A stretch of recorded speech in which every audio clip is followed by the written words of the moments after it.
been punished for doing right thing, and you're a good guy, you always finish last, you feel that I've been right, that's I've been punished, then Psalm number 37 is for you.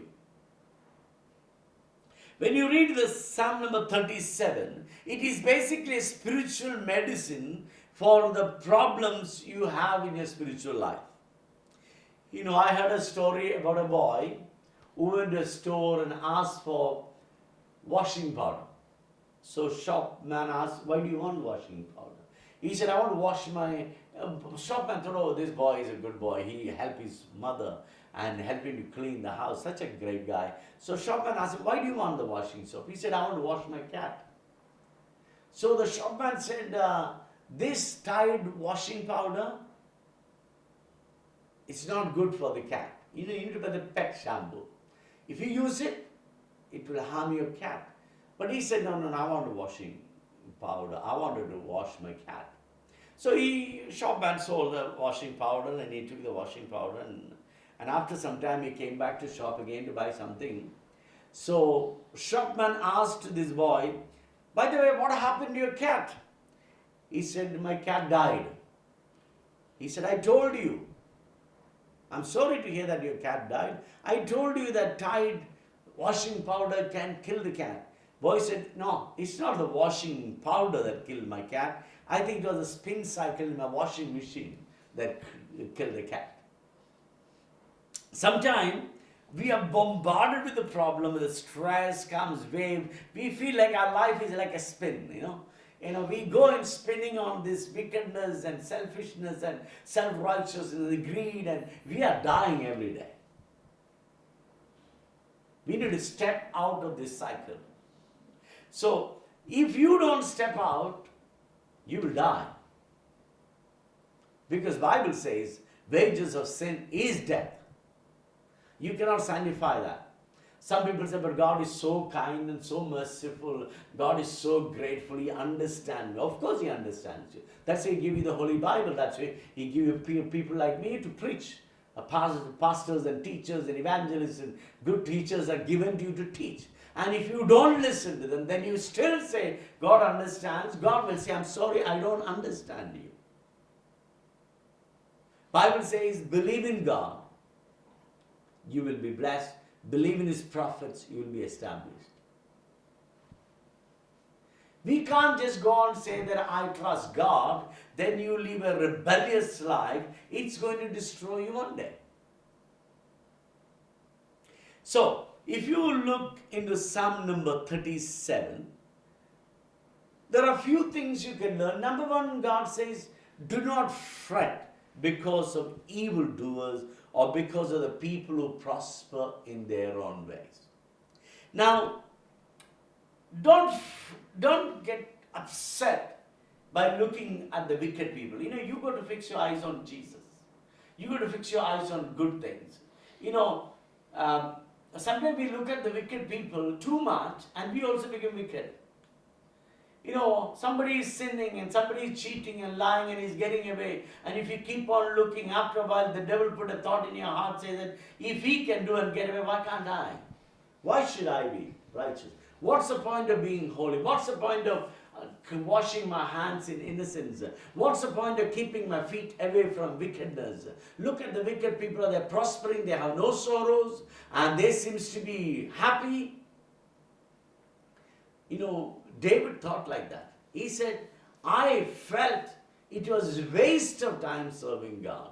I felt it was vain to wash my hands and remain clean. He said, until I went to the house of God, then I understood the end. They are like the grass that wither away. They are on the slippery ground. We should not fret because of evil people. The word don't fret is recorded 3 times in the first 7 verses of 37. Don't get worried, don't get upset, don't get disturbed. There may be a person, your colleague, who is doing all kinds of wicked things. And he seems to be getting away. And you are righteous and you feel like, I feel like a fool.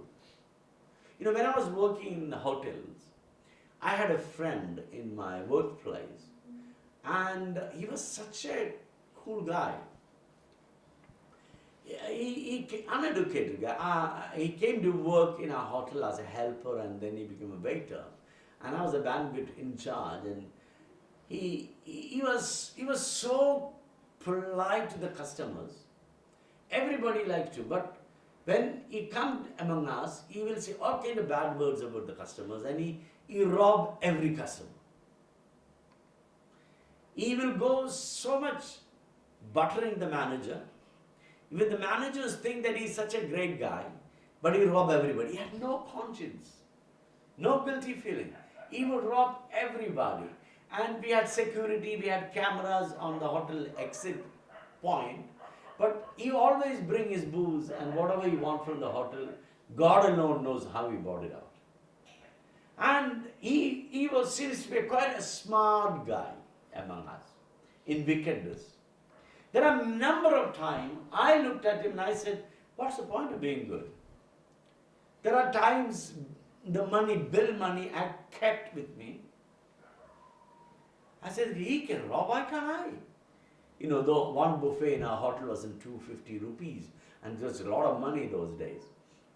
And there were times I did not pay the bill, I kept the money. And I said, I will take it, nobody will know. But my conscience was not allowing, I was not feeling at peace. I could not take it. I had to make the bill and give it to the cashier. This guy later, he got totally messed up. His marriage messed up, he got into drinking, and today he is in such a mess. I had seen wicked people prospering for a while, then they become nothing.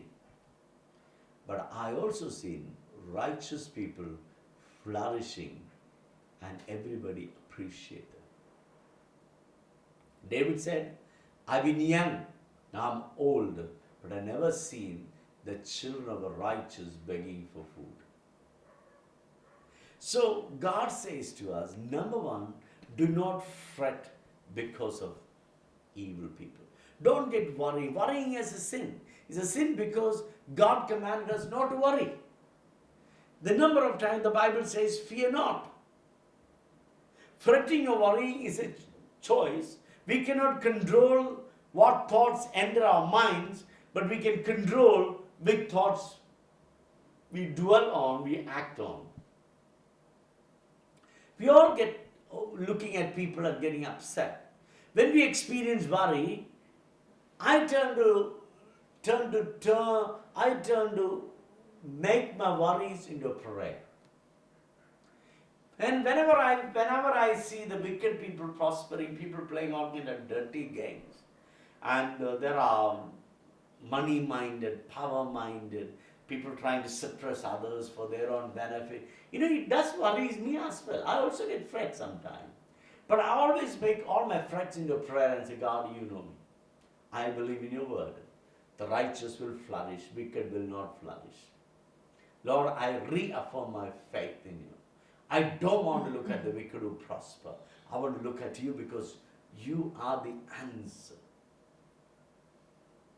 Now, if you look at the coronavirus situation, coronavirus has no difference between the wicked or the rich or the poor. I may be wrong, I don't know, but as far as I read, it is more of rich people are getting corona than the poor. I keep getting chill in my bones, panic, thinking about millions of people in Africa, in India, in all these poor countries, Latin American countries, living in a very close proximity, very, very close. If you go to Mumbai, maybe 100 people are sharing one toilet. Maybe some of the toilets I've been in the Mumbai, hundreds of people go to one toilet. It's like you pay 1 rupee, 2 rupee, and you go in, and the people are standing in queue. Just think about coronavirus affecting one of those persons. Within no time, he's going to give you millions. But I don't know. Coronavirus has no difference between the rich and the poor. So if you do wickedness and you earn money, you earn power, you earn name, and you think that name and power and money is going to protect, I will tell you, my friend, it will not.